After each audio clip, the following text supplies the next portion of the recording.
రేవంత్ రెడ్డి నా డబ్బులు లేవు, పైసలు ఇచ్చే పరిస్థితి లేదు, నన్ను కోసిన డబ్బులు రావు అని ఇట్లా చెప్తుంటే ఒకటికి 3 సార్లు ఆయన చెప్పినాడు కదా, ఏమనిపిస్తుంది మీకు? ఏమంటారు దాని మీద? ఒకటండి, ఒక ముఖ్యమంత్రి ఎట్లాంటి స్థితిలో రాష్ట్రం ఉన్నా ఆ రాష్ట్రాన్ని పరిపాలించడానికి, ఆ రాష్ట్రంలో తాను ఇచ్చిన వాగ్దానాలు, గ్యారంటీలు అమలు చేయడానికి, ఆయన ఇచ్చిన 6 గ్యారంటీలే కాక కొన్ని సంక్షేమ పథకాలు అనివార్యంగా ఇన్ఎవిటబుల్లీ అమలు చేయాల్సినవి ఉంటాయి. అది విద్య, వైద్యం, ఆరోగ్యం, వీటికి సంబంధించి ఎవరు వచ్చినా చేయాల్సినవి.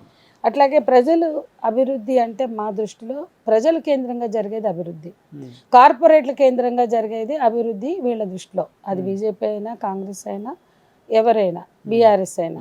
కాబట్టి కార్పొరేట్ల కేంద్రంగా అభివృద్ధి మీరు మాట్లాడుతున్నారు, ప్రజల కేంద్రంగా అభివృద్ధి జరగాలని మేము అంటున్నాం. ప్రజల కోసం, ప్రజల కేంద్రంగా, ప్రజల భాగస్వామ్యంతో అభివృద్ధి జరగాలి అనేది మేమందరం, మేమే కాదు ప్రపంచంలో ఎవరైనా బుద్ధిజీవులు, కొంచెం బుర్రున్నోళ్ళు, కొద్దిగా ఆలోచన ఉన్నోళ్ళు మాట్లాడేది. కానీ ఇవాళ కార్పొరేట్ల కోసం మీరు పొద్దున్న లేస్తే తపన పడుతూ వాళ్ళ కోసం రకరకాల పథకాలు, ఎవడొచ్చినా కూడా అభివృద్ధి నమూనా అంటే కొంతమంది అభివృద్ధే, అందరి అభివృద్ధి కాదు, అందరి కోసం అభివృద్ధి కాదు. కాబట్టి గత పాలకుల కన్నా భిన్నంగా ఈయనేం లేడు. ఇప్పుడు ఈయన కోసం ఈయన వచ్చాక సంవత్సరం చూసాం. ఎందుకంటే 10 ఏళ్ల బీఆర్ఎస్ పాలన వైఫల్యంలోంచి పుట్టిన నాయకుడు ఇతను. అంటే అంతకుముందు నుంచి రాజకీయ రంగంలో ఉన్నా, రాజకీయ జీవితంలో ఉన్నా ఆయనకున్న క్రెడిబిలిటీ అందరికీ తెలుసు.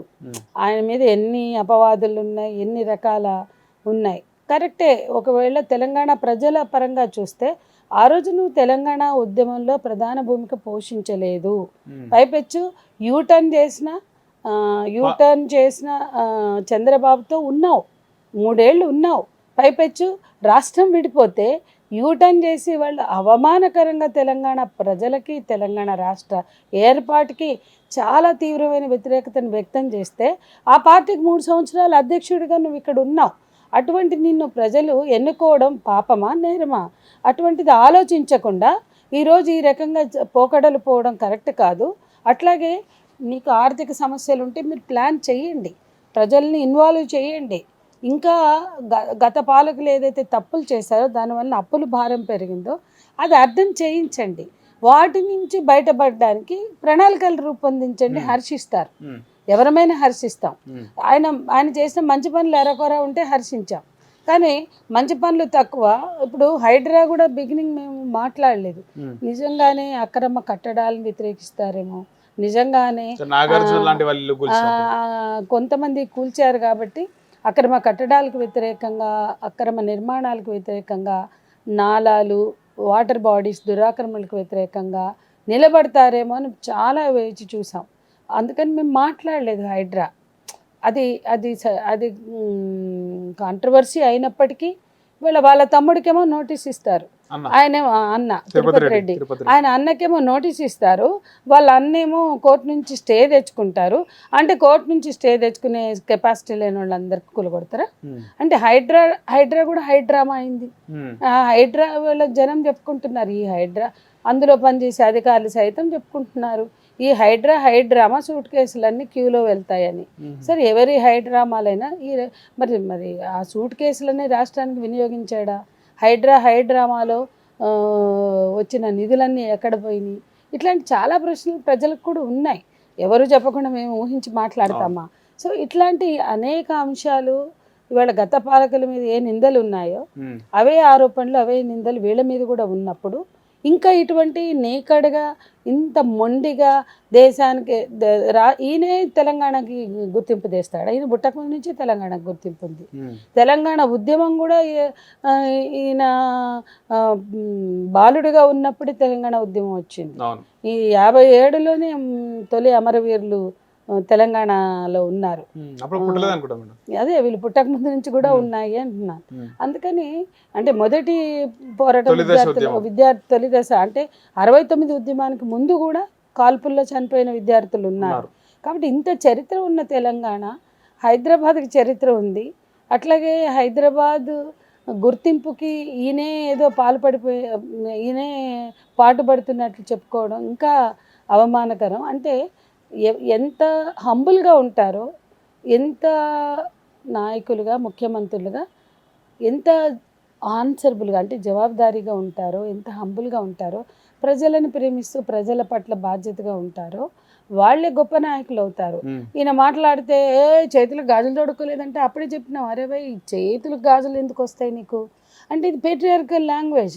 ఈ మగవాళ్ళందరూ గాజులు తొడుక్కులేం మా అని వాళ్ళ మగతనాన్ని ప్రదర్శిస్తారు. ఒక ముఖ్యమంత్రి కూడా అట్లా మాట్లాడినప్పుడు ఇతనేంటి ఇంత సబ్స్టాండర్డ్గా మాట్లాడుతున్నాడు. ఆ చేతులకి గాజులు తొడుక్కునే ఆడోళ్ళు తెలంగాణ ఉద్యమం చేసి తెలంగాణ తొలి దశ తెలంగాణ ఉంది కదా, తెలంగాణ సాయుధ పోరాటం తుపాకులు పట్టుకుని పోరాడారు. ఆరుట్ల కమలాదేవి కానీ మల్లు స్వరాజ్యం కానీ అప్పటి నుండి ఇప్పటి వరకు శృతి అట్లాగే ఎంతోమంది చాకలి ఐలమ్మ నుంచి మొన్న ఎంటెక్ విద్యార్థిని శృతి వరకు కూడా తుపాకీ పట్టుకుని పోరాడారు. మొన్ననే కర్రెగుట్టలో అంతకుముందు కగార్లో శవాలయ వచ్చిన ఎంతోమంది తెలంగాణ ఆడబిడ్డలు తుపాకులు పట్టుకుని పోరాడారు. అంటే చేతులకి గాజులు తొడుక్కోలేదని ఒక ముఖ్యమంత్రి మాట్లాడతారు. చేతులకు గాజులు తొడుక్కున్న ఆడవాళ్ళు తుపాకులు పట్టుకుని ప్రాణాలు ఇచ్చారు. 40 ఏళ్ళు 30 ఏళ్ళు 50 ఏళ్ళ నుంచి ఉన్నవాళ్ళు ఉన్నారు. ఈ రోజుకి చేతులకు గాజులు తొడుక్కునే మహిళలుగా మేము అనేక పోరాటాలు చేస్తున్నాం.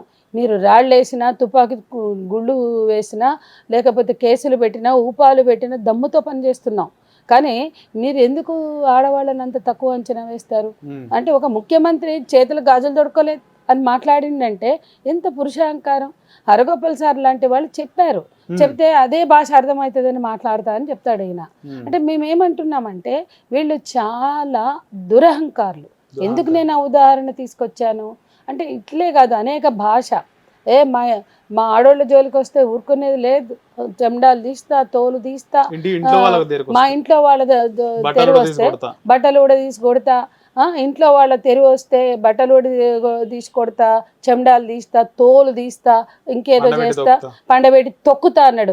మా ఇండ్లలోకి ఎందుకు వచ్చిండ్రు? మేమేం తప్పు చేసినాం? మీరందరూ ప్రజలని మభ్యపెట్టి అధికారుల నుంచి కోట్లు సంపాదించుకుంటున్నారు.